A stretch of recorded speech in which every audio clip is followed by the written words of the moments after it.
We'll show you later. And welcome to another edition of the smAshlights. This one will be fairly short, as we did a extended Smash News Network smAshlights section yesterday. Today's will feature a little bit of cosmology. We'll be talking about COVID for a quick moment. Do you have a mask for your kitty cat? Moment. Were you aware that there is evidence of zoologic transmission? Well, it's true, folks. Again, we do stream live to Twitch most days, rather, twitch.tv/smAshomash. Check us out over there if you haven't. And now we've gotten to the point where we can't continue the video until you press like and subscribe on YouTube. You've already pressed like and subscribe. You did it at the office. You already told your friends and your foes to subscribe to the Smash News Network. It's youtube.com/smAshomash. There's exclusive content such as yesterday's smAshlight live stream, which was over 50 minutes long. And we had lots of great comments on there. The video got promptly demonetized, which is why you may not be able to find it in search. But if you head to youtube.com/smAshomash, you'll find it there. We've also got extensive playlists and so on. We're also on BitChute. If you're wondering the address, it's bitchute.com/smAshomash. Are you noticing a pattern? Have you seen the pattern of nonsense? Do you follow us on Instagram? That's another question for you. Do you follow us on Instagram? It's instagram.com/smAshomash. We're also on Twitter and all over other social media, and I might as well talk about it while I wait for other folks on YouTube to press like and subscribe. By the way, gravity waves aren't a thing, which is why one of the many reasons why Mr. MBB333 is full of beep. By the way, Birkeland currents aren't connecting everything in space. And thank God they're not connecting things like the Earth and the Sun. You know how I know? Because you'd be dead. That's why I know there's no Birkeland current connecting the Earth and the Sun. What a joke. By the way, stars aren't electric.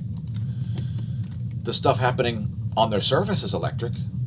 Even the stuff coming out of their coronal holes, such as at the poles, has electric properties to the extent at which electrons are flowing. However, not everything's electric. Because if everything were electric, why would we have a term, electric? We're also on Twitter, and you may want to check out my Twitter feed. If you haven't, you may not see gems like this. Were you aware that Google's a scam and not a verb? Yeah, stop using it as a verb. Stop using it as a search engine, most importantly, as they jumped the shark a long time ago. Also, we've got this lovely graphic here showing Earth's temperature versus carbon dioxide content over the past 600 million years. Even your dumbest friends who think CO2 drives climate will stop believing CO2 drives climate by looking at this simple graph. We tweet lots of Tony Heller's tweets here. Shout out to Tony. Every time somebody gets a low-grade fever, we should probably shut the country down. By the way, in a message to COVIDiots nationwide, Kamala Harris, the embodiment of corruption and government of COVIDiots by COVIDiots for COVIDiots, was tested for COVID-19, and oh my God, they came up negative. Thank goodness. By the way, I don't know about wishing death upon people. I think it might be sort of an unsavory thing to do. What do you think? Check it out. It's a photo of James T. Kirk, our Pleco. I think that's a Twitter exclusive. Also, we've announced an October contest here. It's more of a sweepstakes than a contest, I guess. And we're going to be giving out a free shirt in October. All you got to do is head to smashomash.com/forum. Head to the free forum. It's actually pinned on all the forum threads, or all the forums. And you can just click on the October contest, scroll down, press reply, press sign me up, and we will randomly select somebody for the end of the month to receive a free shirt. The design is as of yet classified. And actually, we were going to finish that up yesterday, but I didn't quite get it finished yesterday. And welcome to the COVID section, where my forehead is now officially made in China. Now, if you haven't learned how to pronounce China, let me dispel your ignorance. China, C-H-I-D-A, China. It's pronounced as if you have an upper respiratory infection. China, China. Just imagine if you had sinusitis and say China that way.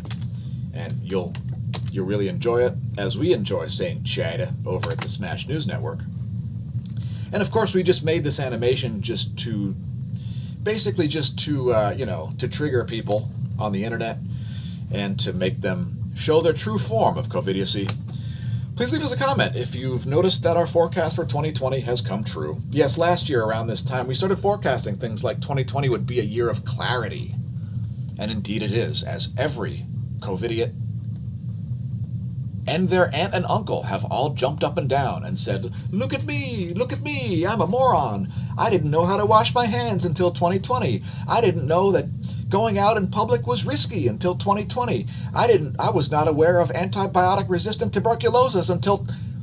You're still not aware of the deadliest communicable disease in the world, tuberculosis? Yeah. Let's talk about shark jumpers. As here at the Smash News Network, we've noted a lot of shark jumpers. There are shark jumpers in the mainstream media. There are shark jumpers in big tech. Shark jumpers in the corporatocracy that's making up incredibly insane rules. Shark jumper number 1, Forbes magazine. Yes, Forbes magazine has come out of the closet as a fully COVIdiotic publication. I assume it's probably because of investment in pharmaceutical companies, or encouraging you to invest in pharmaceutical companies. Forbes, it's our first featured shark jumper, jumping up and down and saying, look at me, I'm biased. I'm biased and utterly subjective and not a legitimate news source. Who else we got? How about Nature magazine? Yes, the most trusted name in science publications is now campaigning actively for Joe Biden. Yes. Shark jumper number 2, Nature.com. The most, the most busted name in science is now, of course, they've put up a bunch of climate alarmist nonsense where they believe that carbon dioxide controls the Earth's climate as well, without any respect to the amount of heat latency in the Earth's oceans. Let's just laugh in their face. Wow, what a Joe Biden presidency would mean for 5 key issues. And if you read the article, you will find out that Nature.com wants the U.S. back in the Paris Climate Accord and wants zero carbon emissions and doesn't know jack about atmospheric physics. Obviously, what a joke, campaigning for Joe Biden. And last but not least, the most famous of the recent shark jumping, quote, science, end quote, publications is also actively endorsing Joe Biden. Yes. So, citing alarmism, nonsense, and general BS, Scientific American coming through with 175 years of, well, actually the last about 20 years have been utterly biased. Shark jumper number 3, Scientific American. So here, let's just have a roll call once again. Shark jumpers, Scientific American, Nature.com, and Forbes. Not to suggest that everything that these 3 pathetic organizations write is total nonsense, but if you don't have discernment, don't even freaking read the publications, because they are pathetic. No, seriously though, read the publications. If you don't know the science behind it, I don't know, do some research, read up. In any case, dear big tech, you still can't break the internet, but the internet can still break you. I don't know if that's breaking news or not, but in any case, let's move on to some cosmology stuff. Now, cosmic rays seem to be more and more important when pertaining to the Earth's climate. There are many cosmic ray monitors around the whole planet, and cosmic rays, well, they're very interesting because they can cause very sudden cloud nucleation. A star can turn on and it can cause a cloud to form. It can cause a thunderstorm to form, perhaps. There is evidence that certain cosmic ray point sources are more important than others. Let's talk about probably the most important one, Cygnus X-3. Now, this is the brightest intrinsic object in the galaxy, at least, from the perspective of the Earth solar system. And this was discovered back in the 1970s when somebody built effectively what was a cosmic ray detector underneath a 1,000-foot deep granite mountain in Minnesota and discovered Cygnus X-3's very bizarre 4.8-hour periodicity. As you can see in the daily chart, Cygnus X-3 is doing this 4.8-hour periodicity constantly. Now it's doing it at various different energy states. These are the X-ray transmissions from Cygnus X-3. Again, it's the tail of the swan, Deneb, featured in various different creation myths of the ancients. And why are we talking about it? Well, it's a high-mass X-ray binary. And it's important in terms of cosmology because you are interacting with it, especially if you're in the northern hemisphere. Of course, it's right on the horizon right now. But it does circle Polaris all summer long, never setting, as it is the celestial pole star at the other end of the precessional cycle. So here's X3, and this is the object which is orbiting this Wolf-Rayet star at a periodicity of 4.83 hours. One of the jets from this object are pointing directly at the Earth, and the third source that you see here, see this third source? That is an ionized disk of gas in between the Wolf-Rayet star and X3. Now, X3 has been termed all kinds of different things, like a quark star and so on. And without getting into that, so here's Deneb. And this is a Wolf-Rayet star. It's ultra huge. It would be about the size of Mars's orbit, much larger than the Sun. And this is having material siphoned off of it. And we're looking right down a jet of that more massive object that is orbiting it. So you've got a scenario like this. You've got one jet pointed away from the Earth, one jet pointed directly at the Earth, and you're inside of this jet about 37,000 light years away. But what's interesting here is that this object is sending out physical matter at such a high rate of speed that it appears neutrons may be able to make it all the way through 37,000 light years of intragalactic space and reach the Earth directly. Yes. Now this causes all kinds of things to happen, like particle showers. But what's the point?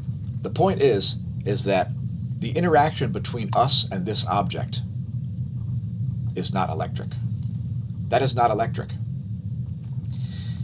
This system is electric to the extent that electrons flow out this jet.